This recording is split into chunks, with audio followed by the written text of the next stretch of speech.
สบายดีสวัสดีครับผมมาแล้วสว่างชาแนลมื้อนี้เฮาสิมาเมียนต้นดอกไม้อยู่หน้าบ้านนะพี่น้องทำความสะอาดหน้าบ้านครับผมต้นดอกไม้ต้นดอกทานตะวันมันเหี่ยวมันตายหมดแล้วมันหนาวมื้อนี้เป็นมื้อวันอาทิตย์เด้อพี่น้องเด้อ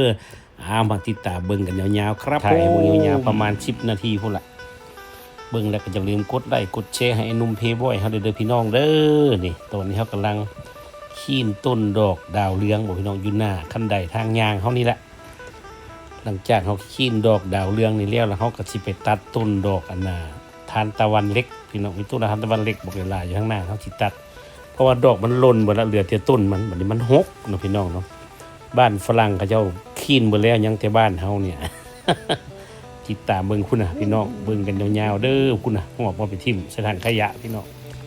เก็บไปใส่ถังขยะเดี๋ยวเอาถังขยะมาวางไว้แล้วก็ตัดใส่สิได้พี่น้องอยู่เมืองนอกนะเราต้องเลยเมียนเอาไปทิ่มให้เขาพ่อมือพูดดีมืออื่นเขามาเอาในมือวันจันทร์พี่น้องวันจันทร์นี่เขานี่ดิที่ตัดพวกนี้เบิดเลยนี่พวกอยู่ทางหลังเขานี่นะนี่เขาตัดลงเบิดหนาวพี่น้องเย็นมื้อนี้นะใส่เสื้อกันหนาวยังไงเลยใส่ถุงมืออีก มาติดตามเบิ่งกันยาวๆตัดด้วยมีดตัวนี้แหละนี่พี่น้องมาเบิ่งมาดิพุ่นเริ่มตัดละฟังเสียงพินเสียงแคนเป็นน้ำพี่น้องตัดเป็นน้ำเด้อเบิ่งเบิ่งกันยาวๆจวดๆไปตัดไปเรื่อยๆเขาก็บ่ได้มาเว้าใส่น้องเขาก็ได้พากใส่เอานี่พี่น้องเบิ่งนี่ละชีวิตอยู่ต่างประเทศพี่น้องปลูกแล้วก็ต้องได้ตัดถิ่มพร้อมคันเฮาบ่ถิ่มหกหน้าบ้านเมืองเขาเจ้าก็มาบอกเขาตัดคือเก่าพี่น้องดอกเหลืองๆมันเบิดแล้วพี่น้องเขาก็เหลือแต่ต้นมันเขาตัดไปทิ้งไปนี่หลังจากเขาตัดออกจากหน้าบ้านนะเขาก็เอาไปตัดเป็นชิ้นเล็กๆหรือว่าต้นน้อยๆเพื่อใช้ในถังขยะเพราะว่าทุกวันจันทร์เขาสิมาเอาดิมื้ออื่นนี่แหละมื้ออื่นเป็นวันจันทร์นะเขาก็มาเอาเขาก็ไปตัดทิ่มเบิ่งกันยาวๆพี่น้องฟังเสียงพินเข้าไปน้ำพุ่นนะหนาวบนหนาวนะเย็นได้พี่น้องมื้อนี้อากาศอยู่ที่4องศาว่ามื้อนี้เย็นจำเป็นแล้วเพราะว่าเขามาเอาขยะมื้ออื่นนี่คันเฮาบ่ตัดมื้อนี้มันมื้ออื่นทิศหน้าพุ่นเขาจะมาแล้วมันจันทร์หน้าพุ่นนี่พี่น้องเด้ๆเขาตัดไปละสิตัดไปเบิดนะเขาก็คันมันเต็มถังเขาก็สิไปไว้หลังบ้านพี่น้องไว้วันจันทร์หน้าเพราะว่าได้ตัดเราต้องตัดบัดเดียวรถว่ามันตัดแต่ต้นดอกทานตะวันเนี่ยมันมีต้นดอกไม้อยู่ข้างๆกันไปแล้วมันทางหยุบลงมันแดงหมดแล้วเขาต้องเอามีดมาปาดออกหมดพี่น้องนี่ตรงนี้ขี้นี่มันเปลี่ยนจับใส่ถังขยะเบิดพี่น้องคือกำลังใจให้ได้เด้อ เบิ่งแล้วก็อย่าลืมกดไลค์กดแชร์ให้แน่เดี๋ยวนี้ก็ได้ซับสไครบ์ได้กับ10,000นั้นยังเต็มนาทีบัดนี้นะอันนี้มันช่อง YouTube เด้อพี่น้องเด้อของสว่างชาแนลเฮานี่คุณเบิ่งชีวิตอยู่เมืองนอกเลยพี่น้อง แต่ว่าออกกำลังกายกับม่วนได้มั้ยบ้านฝรั่งบ่มีนะมีแต่บ้านเฮาเด้อพี่น้องเหลือแต่บ้านเฮานี่แล้วต้นหมากเลยนี่ต้นขึ้นมาดอกอาทิตย์ก่อนนี่ยังดอกเหลืองเต็มบัดนี้บ่มีดอกเลยพี่น้องเห็นบ่มันบ่มีดอกเฮาก็เลยว่ามาตัดมันทิ่มเบิดซะตัดทิ่มเพราะว่ามันก็เดือน10สิเบิดละวันนี้ก็วันที่26วันที่26แล้วนี่มื้ออื่นก็27แล้วเด้พี่น้องมันสิเบิดเดือน10สิเข้าเดือน11แล้วก็บ่ได้ตัดที่หมดแล้วพุ่นทางบ้านฝรั่งเขาเปลี่ยนหมดละเฮาเอาแคมเมราเฮาตั้งไว้พี่น้องเอาแคมเมราตั้งไว้แล้วก็เลยว่าเฮาได้อยู่ที่ท่าเก่าก็สร้างมันเถอะว่าเฮาย่างไปย่างมาอยู่ดอก FC จะว่าเอาคือเห็นแต่มุมเดียวว่าซั่นเฮาก็ย้าย2เทื่อ3เทื่อเลยได้ล่ะย้าย3มุมเลยพี่น้อง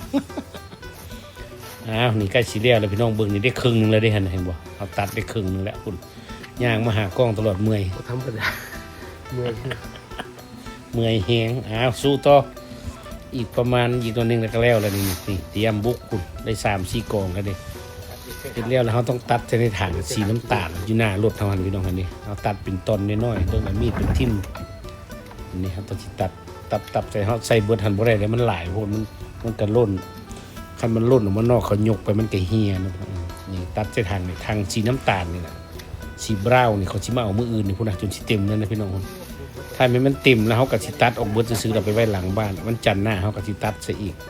มันเขาให้ทางเดียวนี่มันมีทางเดียวเอาก็เลยว่าใส่แต่ทางเดียวนี่นะเย็นวันอาทิตย์พักผ่อนแต่ว่าคลีนทำความสะอาดให้มันเบิดหน้าบ้านมันแปลนพี่น้องเมื่อวานนี่มันทำความสะอาดอยู่หลังบ้านนี่เก็บต้นโหระพาเก็บต้นอย่างทิ่มเมื่อวานนี่บัดมื้อนี้มาเอาอยู่หน้าบ้านพูดนะฮ้อนขนาดมันหนาวก็ยังฮ้อนเลยพี่น้องมันเมื่อยพี่น้อง นี่เขาลอง ขนาดอากาศเย็นนี่เนี่ย ต็มแล้ว อากาศอยู่4 องศาพี่น้องวันนี้นี่ใกล้สิแล้วแล้วพี่น้องเนาะบุกสู้ต่อได้กายครึ่งแล้วนะลุยเห็นดิตัดไปทีละต้นละต้นพี่น้อง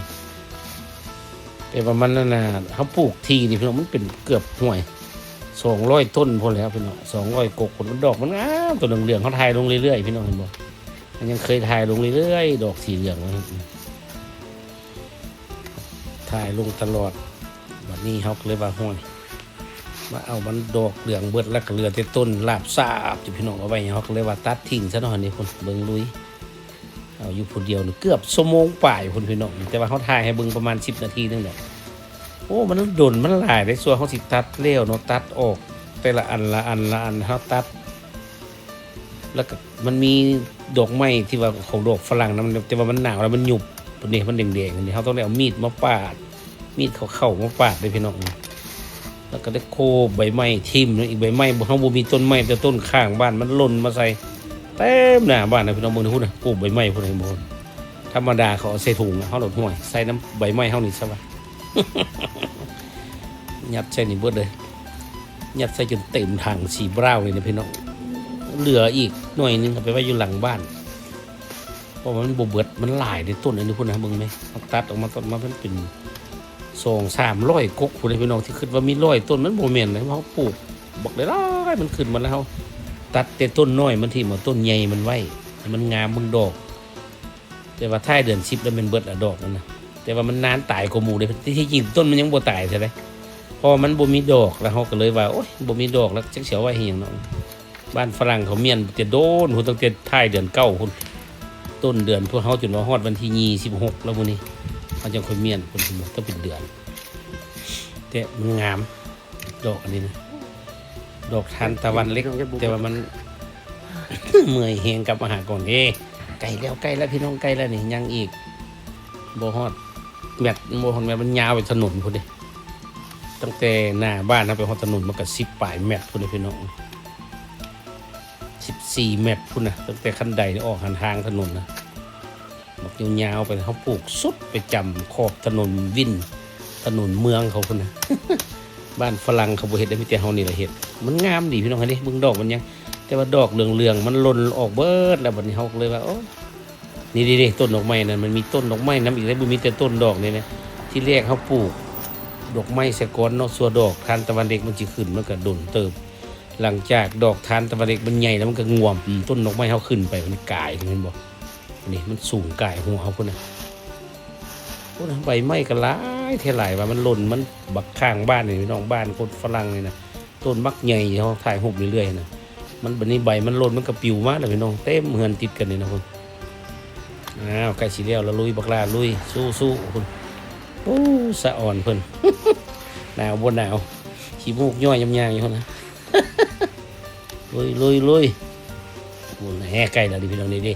ใกล้แล้วยังอีกบ่ฮอด20 ต้นเนาะคั่นนะอ้าวเบิ่งกันไปยาวๆพี่น้องใกล้แล้วเห็นบ่หั่น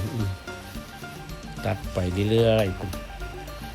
อากาศมันก็อยากกินสั้นบ่ตัดพุ่นอาทิตย์หน้าพุ่นแล้วก็วันจันทร์หน้าพุ่นมันละดนไปเรื่อยๆเพราะว่า